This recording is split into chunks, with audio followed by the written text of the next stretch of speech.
Bonjour tout le monde, j'espère que tout le monde va bien. Aujourd'hui, c'est une vidéo assez spéciale parce que ça va traiter d'un témoignage. Un témoignage qui m'est arrivé il y a à peu près 7-8 ans. On va dire ça comme ça. Je vivais à l'époque justement en France. Et disons que c'était... Je tiens quand même à dire et à préciser, je n'étais pas chrétien comme maintenant. Je ne connaissais pas Dieu, mais je savais que Dieu voulait m'utiliser par plusieurs manières. Et je sais très bien, on pourra dire maintenant, pourquoi tout ça s'est passé. Tout ceci s'est passé. Donc, à travers justement cette histoire, je tiens vraiment à dire, on pourra dire, il y a trois protagonistes. Il y aura mon ex, il y aura mon meilleur ami et moi-même. Donc, l'histoire se passe. Une amie à moi, justement, m'invite à une soirée. On pourra dire une soirée un peu dancehall, voilà. Et puis, on y va. Là, je rencontre une femme et le feeling se fait, le feeling se crée et tout se passe bien. Et on s'échange justement on pourra dire, nos contacts. Par la suite, avec cette femme, en fait, ben, on va commencer à discuter et elle va quitter son ancienne relation, puisqu'elle était en relation, mais ça ne se passait pas forcément bien. Et on décide justement un jour de se mettre ensemble. Tout se passe bien tranquillement. Peut-être une semaine ou deux par la suite, ben, je rencontre justement sa meilleure amie en boîte. Et si elle est d'origine, je crois, guadeloupéenne, et ça se passe très bien. La soirée, on pourra dire, c'était pas forcément comme on aimerait que ça se passe, mais voilà, c'est une soirée antillaise et tout, mais à ce moment-là déjà, je n'étais pas forcément dans la vibe. Donc, tout se passe bien par la suite, mais en fait, on continue justement à se connaître. Néanmoins, le seul bémol dans tout ça, c'est que on apprenait à se connaître, mais c'est pas forcément facile.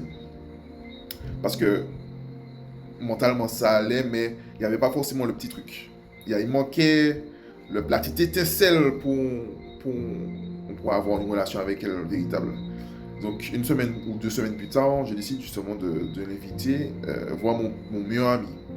Donc mon meilleur ami, en fait, c'est une personne très spéciale pour moi parce que il a fait des choses vraiment extraordinaires et avec lui, on pourrait dire, j'avais dit une relation vraiment assez particulière dans le sens où on était comme des frères. Hein. On n'avait pas forcément besoin de se parler pour avoir une certaine connexion.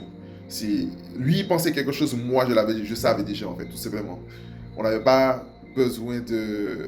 Et ce qui était beau, surtout, c'est que on pouvait ne pas se parler durant des mois, mais le simple fait de pouvoir se voir, de pouvoir se parler, donc ça pouvait déboucher sur énormément de choses, énormément de débats, énormément de choses des choses qu'on pouvait pas rencontrer avec d'autres personnes en fait. C'est l'unique personne, on pourrait dire, c'est vraiment l'unique personne avec qui j'ai eu ce genre de relation où il y avait une certaine symbiose. Même lorsqu'on discutait, on était vraiment dans le même état d'esprit. Donc, je décide justement par la suite justement de lui présenter à mon ex justement mon best. Donc tout se passe bien, franchement, on a passé une excellente soirée, on a vraiment appris à se connaître, autant lui, autant elle, justement, durant justement cette soirée, puisqu'au final on a dormi, je crois, chez mon best. On a décidé justement de on a décidé justement, enfin ils ont décidé justement de se considérer comme des frères et sœurs. Donc moi j'ai dit ok, y a pas de problème, voilà, puisqu'ils avaient beaucoup de points communs et tout. Donc on continue justement notre relation avec mon ex et donc on essaie de pouvoir arranger la relation et on en informe justement mon best, justement qui essaie de faire, ou justement de jouer un peu l'intermédiaire entre nous deux, afin que notre relation puisse prendre un nouvel élan. Donc parfois justement on sortait justement avec mon best pour pouvoir, parce que on sentait vraiment que la vibe était un peu différente.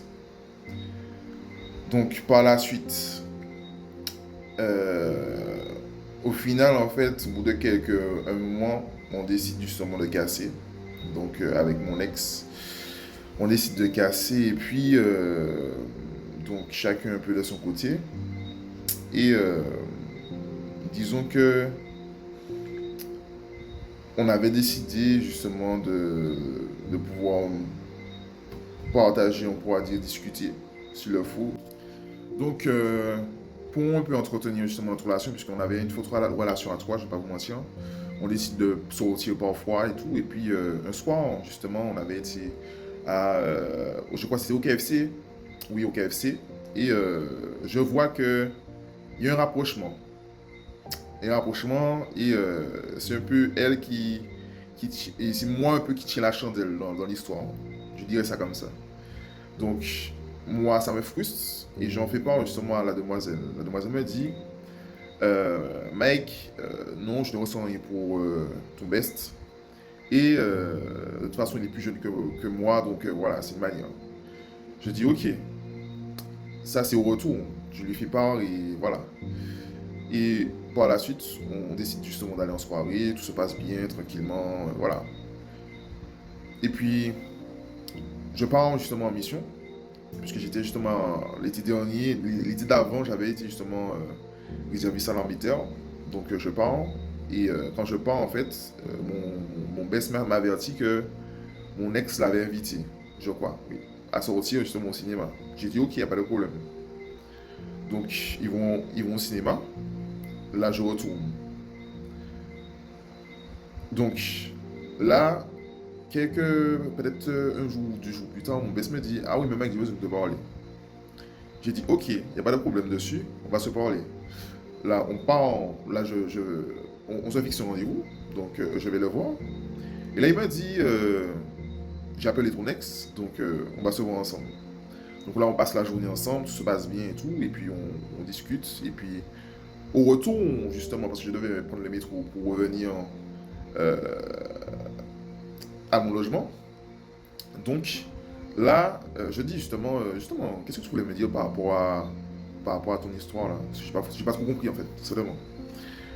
Il m'a dit, Mike, j'ai quelque chose à te dire. Ton ex a des sentiments pour moi. Je dis, comment ça? Mon ex a des sentiments pour moi, en fait, je comprends pas. Oui, oui, Mike, c'est vrai. Ton ex a des sentiments pour moi. Et elle m'a dit, oui, oui, c'est vrai.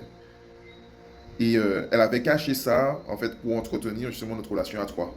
Donc, comme elle voulait pas forcément que notre relation à trois soit gâchée, donc elle avait gardé ça dans son cœur. Mais elle ne m'avait rien dit. Et moi, je me suis senti perdu à ce moment-là. Je me suis dit, où est-ce que j'ai fauté? Qu'est-ce que j'ai fait pour arriver à ce moment-là, tout simplement. Donc, euh, j'ai dit, ok. Et en fait, je lui ai justement demandé à quel moment... Non, mon best d'abord me dit, Mike, de toute façon, je ne désire pas forcément aller sortir avec elle. Et même si justement j'avais des sentiments, mais par respect pour toi, je ne serais pas sorti avec elle. Et que, on pourrait dire, mon best m'explique qu'il il a fallu genre, qu'il force un peu avec mon ex pour découvrir lui-même la vérité. J'ai dit, ok, mais j'étais toujours, on pourrait dire, perdu. Sincèrement, j'étais perdu. Et là, je demande à mon best, ah non, je demande à mon ex, à quel moment justement où tu as commencé à avoir des sentiments pour mon best. Elle me dit, j'ai commencé à avoir des sentiments pour ton best, genre le jour où je l'ai vu. Mais en fait, la vérité aussi, c'est que mon ex ne, comment dire ça, ce n'était pas le style de mon ex. Parce elle avait eu des gars avant, c'était pas forcément son style de mec, de base.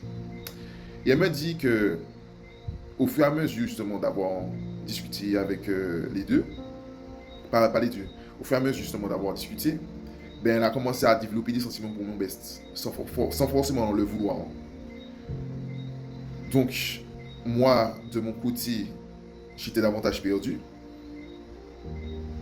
Et je ne savais pas quoi dire. Je ne savais pas comment faire. Je suis parti énervé.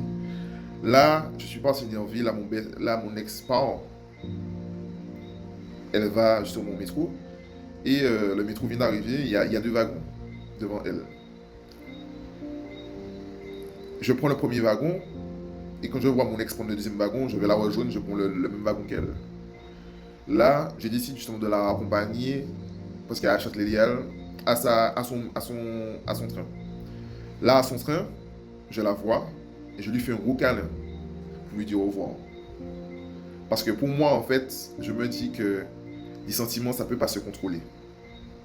Les sentiments, ça peut pas se contrôler et tout. Et malgré que j'avais mal au cœur, donc je pars, je la laisse finalement, elle prend son train, je la laisse, je vais chez moi, chez ma soeur justement, comme j'habitais chez elle à l'époque. Et donc durant la soirée, là, mon best m'appelle. Là, je suis comme ça, ah oui, franchement, dans ma tête, mon objectif c'était de la récupérer. Ah oui, voilà, je vais la récupérer et tout. Mon best, lui, il me dit, Mike, c'est pas la peine, tu vas pas la récupérer, elle est folle de moi, voilà. Mon best me fait part d'une histoire concernant justement le cinéma. Il a justement rejoint mon ex au cinéma tranquillement, et puis ils ont justement été dans la salle de cinéma pour regarder le film. Et là, en fait, il m'explique que mon ex a commencé à le caresser, mais pas d'une manière fraternelle. Et déjà, même fraternellement, c'est bizarre. Et à partir de ce moment-là, il a dû, on pourrait dire, user de moyens pour qu'elle avoue la vérité. Et qu'elle lui raconte tout, en fait, tout simplement. Donc, là, je raccroche avec mon ex, avec mon best. Là, elle m'appelle.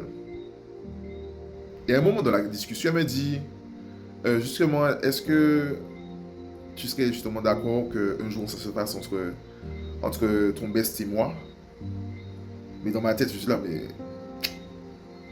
qu'est-ce qu'elle est en train de me dire? Parce que il y a quelques jours de cela, un moment de cela, elle me dit qu'elle n'avait pas on pourrait dire, de sentiments. Et là, elle me dit ça. Sincèrement, je l'ai mal pris. Je ne l'ai pas injurié. Mais j'étais énervé. J'ai dit non.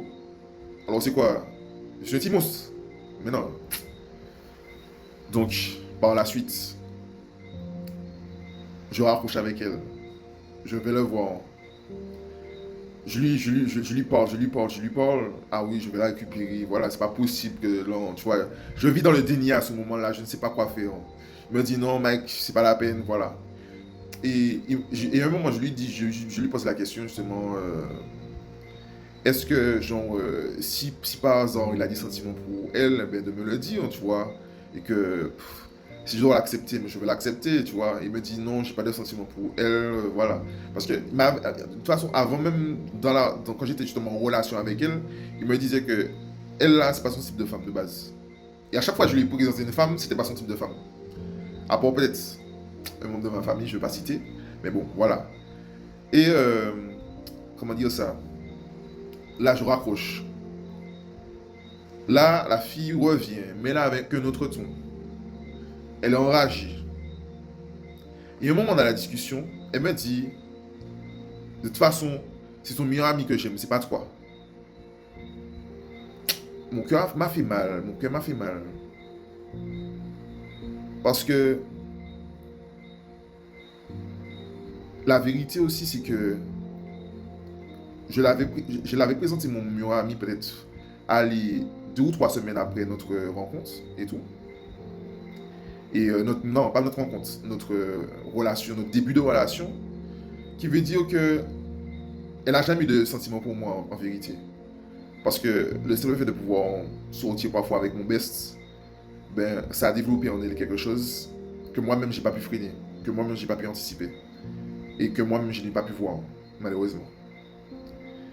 Et disons que ensuite, elle m'a dit euh, dans l'histoire,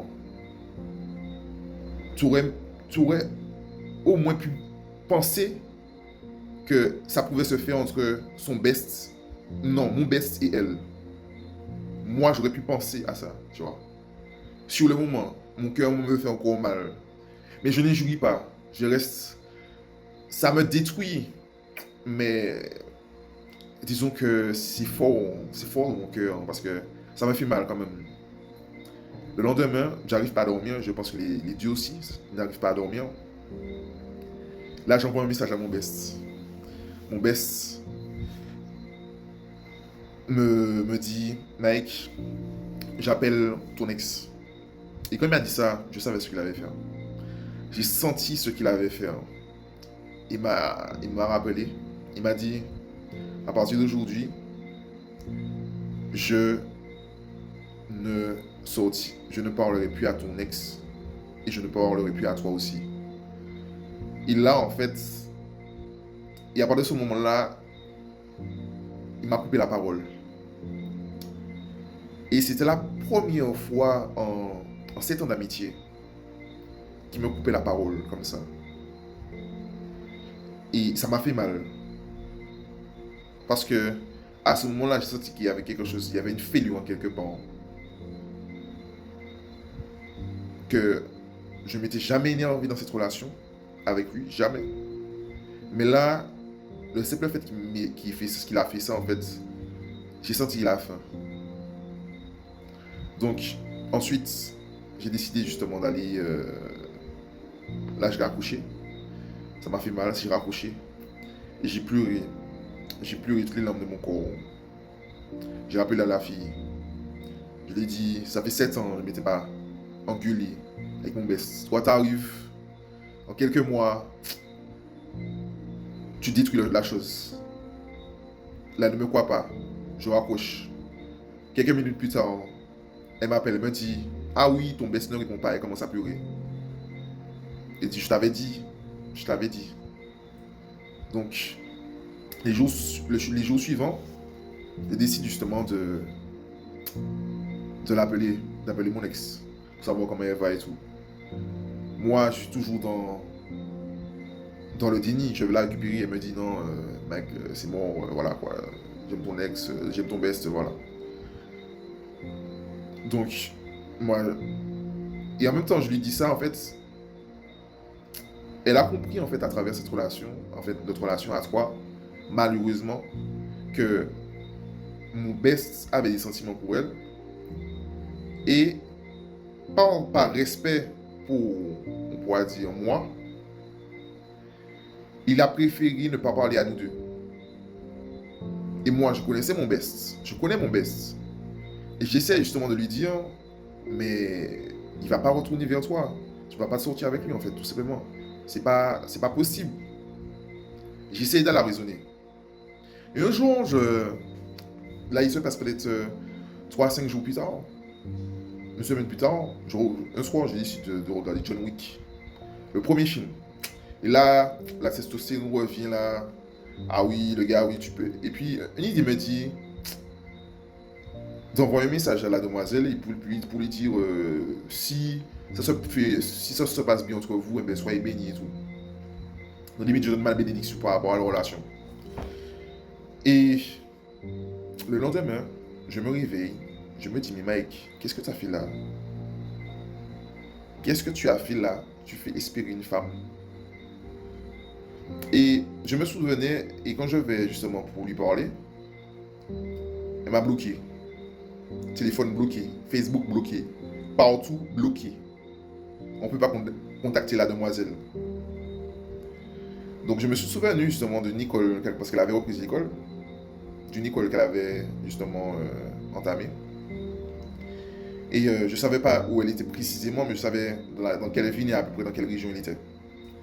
Donc j'ai décidé de faire tout Paris, puisqu'elle habite de l'autre côté de chez moi. Là, je suis arrivé devant 2 lycées. Je ne savais pas lequel c'était le lycée. Je me suis limite fait passer pour son cousin, pour savoir vraiment où elle était. Et finalement, on m'a dit justement qu'elle était là. Pardon Seigneur. Et j'ai attendu la première journée devant l'école pour savoir si elle était là. Elle n'est pas sortie. Je suis revenu un jour, un mercredi ou un samedi, et je l'ai vue. J'étais la voir. Elle m'a dit, mais qu'est-ce que tu fais là? J'ai dit, ben, je suis venu voir qu'on arrange les choses à trois. Elle m'a dit, non, c'est moi, de toute façon, je voulais justement que ces relations se passent, mais bon, ça ne va pas se faire. Et justement, j'essaie de la raisonner. J'essaie de la raisonner parce que je tiens à elle aussi. Donc, elle commence justement à crier. Elle ne fait que crier, que crier. Et là, on est dans un point où j'ai décidé justement de l'arrêter. Donc on est sur le banc, on discute, j'essaie de lui faire entendre, on pourra dire, ma version des choses. Et, euh, et dans notre discussion, j'ai dit justement que ah oui, j'ai essayé de faire comme mon best et tout. Sauf que voilà, d'imiter mon best, alors que mon best et moi on avait déjà une certaine connexion, tu vois. Je veux dire, il y avait certaines choses que moi-même et lui-même faisait déjà. On n'avait pas forcément besoin de forcer les choses pour que les choses se fassent. Et comment dire ça? Pour ma part, disons qu'à un moment, elle m'a dit si un jour ton best revient, t'inquiète pas, je vais pas me gêner. Comme ça. Et ça me touche encore plus. À la suite de ça, bon, parent, je rentre chez moi, j'envoie un message à mon best. Il lit mon message et le soir, la demoiselle m'appelle. Là, je décroche. Elle m'a dit, t'es fier de toi? Elle dit, mais comment ça, je suis fier de moi? Oui, oui, t'es fier de toi. Je dis, mais de quoi tu parles? Elle me dit, ton best m'a dit qu'il ne m'aimait pas, qu'il n'avait pas de sentiments pour moi. Et je lui dis, mais c'est ce que je lui dis que c'est ce que je t'ai dit depuis le départ, en fait. Qu'il n'a pas de sentiments pour toi, mais que pour te préserver, il préfère partir d'une certaine façon. Et que tu n'as pas voulu m'écouter. Et quand elle a commencé à chialer, elle a commencé à chialer. Et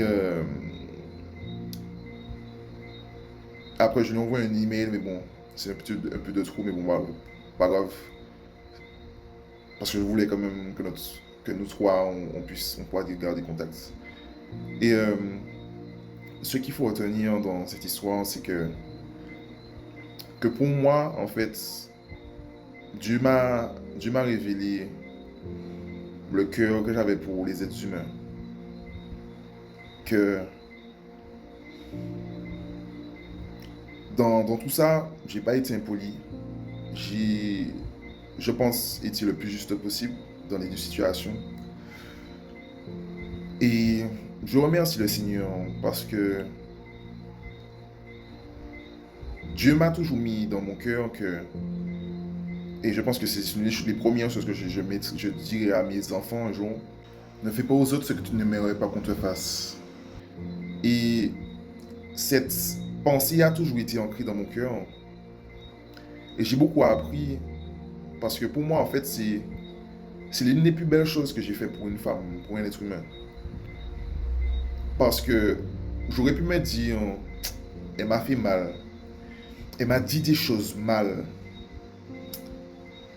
Elle m'a poussé dans mes derniers retranchements. Et j'aurais pu ne pas, quand elle m'a bloqué, j'aurais pu rester chez moi. Il a laissé expirer. Comme elle m'a fait expirer. Mais j'ai décidé de prendre, enfin, et c'est là que je vois que c'est vraiment le Saint-Esprit. Le Saint-Esprit vit vraiment en moi à cette époque-là parce que je pense que s'il n'était pas là, je n'aurais pas réussi à le faire en fait, tout simplement. Parce que c'est vraiment difficile de réagir de la bonne manière, de la meilleure des manières pour la femme qu'on aime à l'époque. J'ai préféré que la femme que j'aime à cette époque-là, que j'aimais à cette époque-là, me haïsse par amour pour elle. Me haïsse par amour pour elle. Pour pas qu'elle ait de l'amertume ou de faux qu'elle vive dans le déni. Un déni facile à avoir parce que le mal existe et ça c'est vrai, c'est la réalité. Je ne suis personne pour m'inventer et je remercie le Seigneur de m'avoir utilisé à ce moment-là. Pourtant, je n'étais pas chrétien. Mais Dieu savait ce qu'il avait mis en moi depuis le départ. Et à ce moment-là, je pense qu'il est important de dire tes principes, doivent être plus importants que tes émotions. C'est parce que des fois, on oublie nos principes qu'on laisse place à nos émotions. Et c'est vraiment ça, ce message que j'ai à cœur de vous transmettre ce soir. C'est vraiment que vos émotions ne prennent jamais on pourra dire, n'aillent jamais au-dessus de vos principes, au-dessus de vos valeurs. Bien que c'est dur, bien que c'est pas facile de se faire cracher à la figure facilement comme ça, mais avec des paroles blessantes. Mais je remercie vraiment le Seigneur parce que il a agi à travers moi et ses principes sont restés dans mon cœur. Même si ce genre de relation, je ne veux pas, on pourra dire, l'avoir à nouveau. À l'heure actuelle, je n'en veux plus au Dieu en fait. Mais malheureusement, un an après justement cette relation, j'ai décidé justement de ne plus parler à mon best parce qu'il avait dit qu'il allait comme peut-être revenir un jour, mais j'avais décidé justement de couper court à cette relation parce que ça m'a affecté. Et même pour mes relations après, ça m'a affecté peut-être durant un an et demi. J'avais même plus de stabilité pour me dire ok, je pourrais me mettre avec une femme par la suite. Et à l'heure actuelle, maintenant je suis en Christ, j'ai demandé pardon. Je lui ai demandé pardon. Et je demande vraiment pardon à Dieu si j'ai pu blesser ou dire des choses de blessant. Ce n'était pas voulu, mais je pense que ça m'a beaucoup fait grandir. Ça m'a beaucoup fait mûrir. Et je remercie vraiment le Seigneur de m'avoir utilisé ainsi. En tout cas, c'était mon témoignage. Passez une excellente soirée, reposez-vous bien. La grâce et l'éthique de Dieu sur vos vies. Gros bisous. Allez, bye.